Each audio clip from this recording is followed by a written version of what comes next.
Assalamualaikum warahmatullahi wabarakatuh.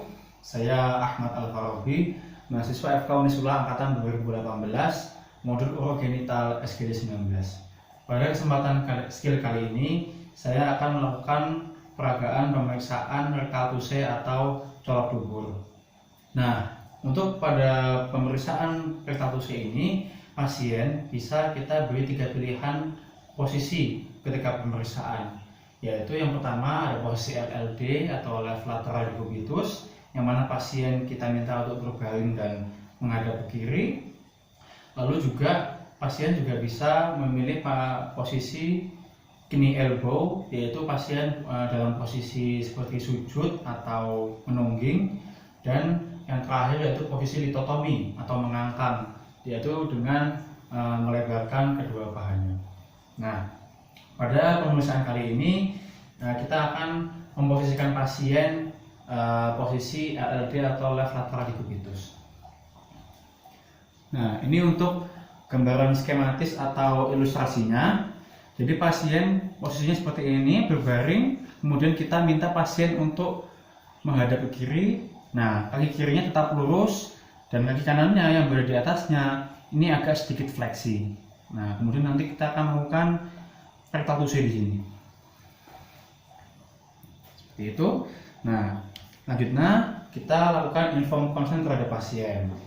Assalamualaikum Bapak, saya Dr. Al-Farabi. Bapak, di sini saya izin untuk melakukan pemeriksaan colok dubur untuk mengetahui apakah ada kelainan pada organ sistem perkemihan maupun sistem pencernaan Bapak. Mungkin nanti agak sedikit kurang nyaman, mohon maaf ya Bapak. Apakah Bapak bersedia? Baik, apabila Bapak bersedia, Bapak silakan nanti bisa berbaring, kemudian bisa melepas celananya, nanti bisa menghadap ke kiri. Nah, nanti kaki kanannya agak sedikit ditekuk ya Bapak ya, dan kaki kirinya diluruskan. Sementara saya cuci tangan dan menggunakan handscoon. Nah, saya di sini sudah cuci tangan dan menggunakan handscoon, dan pemeriksaan sudah bisa langsung kita mulai.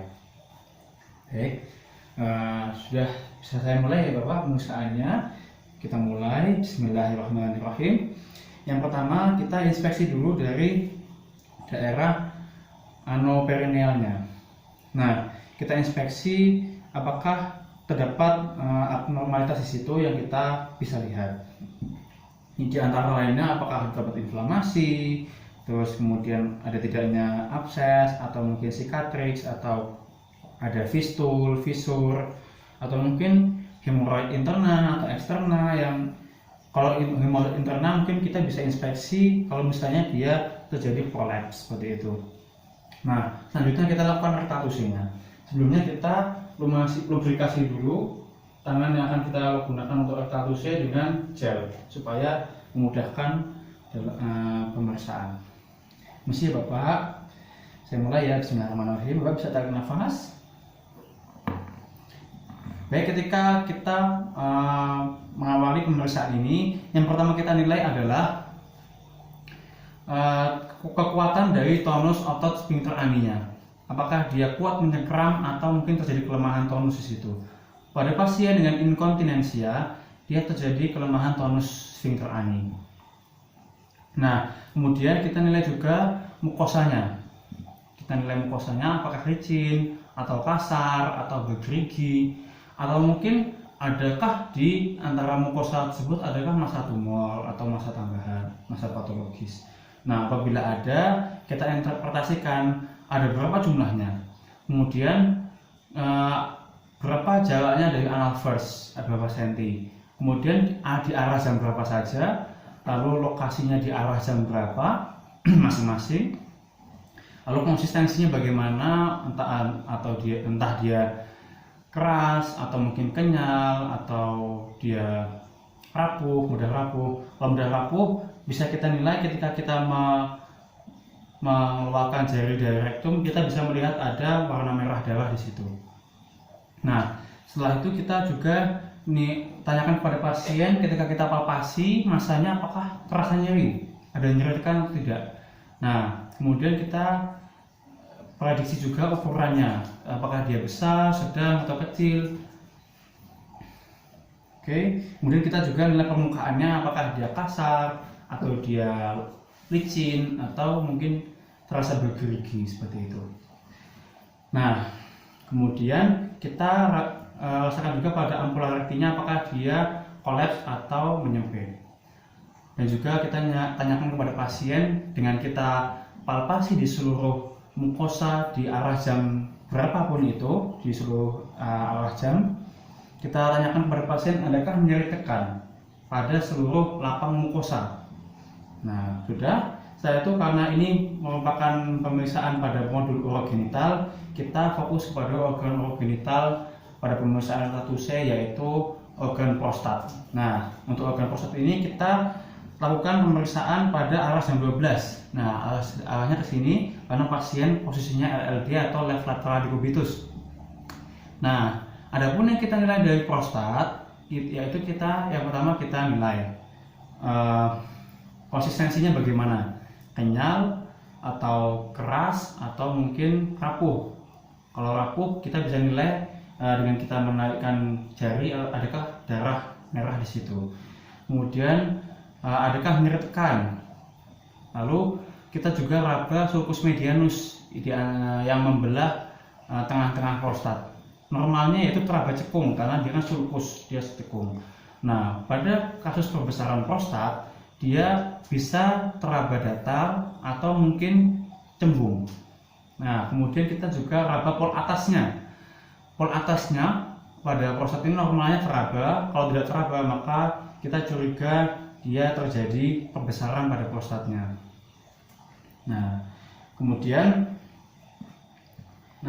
karena ini merupakan skill pada modul urogenital, yang kita tekankan atau yang kita fokuskan yaitu pada organ urogenital, yaitu prostat pada pemeriksaan status C ini. Nah, untuk menilai prostat sendiri kita posisikan jari pada arah jam 12. Nah, karena jam 12 sini. Nah, karena ini pasien pada posisi LLD, maka arah jam 12 di sini. Nah, yang kita nilai dari kita pemeriksaan prostat, yang pertama yaitu kita nilai besarnya prostat kira-kira. Normalnya yaitu sekitar 2 cm. Nah, pada pasien dengan BPH, diameter lateral dari prostat itu bisa sampai 4 cm. Kemudian kita juga nilai pol atasnya, apakah teraba. Nah, normalnya teraba. Kalau tidak teraba maka kita bisa curiga ada penambahan massa di situ. Lalu juga kita nilai sulcus medianusnya, yaitu sulcus yang membelah di antara dari prostat. Normalnya dia cekung karena kan dia sulcus. Nah, pada pasien dengan pembesaran prostat maka dia bisa tidak teraba, datar atau mungkin malah cembung. Nah, lalu juga kita nilai permukaannya dari prostat, apakah dia licin atau kasar atau malah bergerigi. Lalu kita nilai juga konsistensinya, apakah dia kenyal atau dia keras atau dia mudah rapuh. Kalau mudah rapuh, ketika kita tarik jari dari situ maka bisa kita dapatkan darah di situ. Lalu yang terakhir kita tanyakan kepada pasien ketika kita palpasi, apakah terasa nyeri? Bapak nyeri atau tidak? Tidak. Oh, baik. Sudah. Sekian. Kemudian kita tarik secara perlahan. Nah, kemudian kita nilai jari yang kita gunakan untuk melakukan petalusi tadi kepada pasien. Normalnya yaitu tidak terdapat darah. Apabila terdapat darah maka terjadi kerapuhan pada suatu massa. Apabila terdapat feses maka masih bisa dibilang normal. Baik, terima kasih Bapak. Bisa dipakai kembali celananya. Pemeriksaan sudah selesai. Bisa kembali duduk. Sembari saya cuci tangan terlebih dahulu ya Bapak.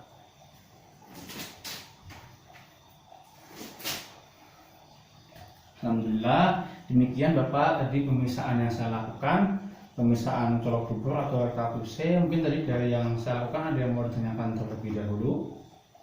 Baik, tidak ada. Baik, terima kasih Bapak atas partisipasinya. Sehat selalu. Oke, saya pamit undur diri Bapak. Assalamualaikum. Baik, demikian video skill pemeriksaan status C yang saya buat. Terima kasih atas perhatiannya. Mohon maaf apabila terdapat ketidaksempurnaan dan kesalahan baik yang disengaja maupun tidak sengaja. Mohon saran dan kritiknya yang membangun agar saya kedepannya menjadi lebih baik lagi. Terima kasih. Assalamualaikum warahmatullahi wabarakatuh.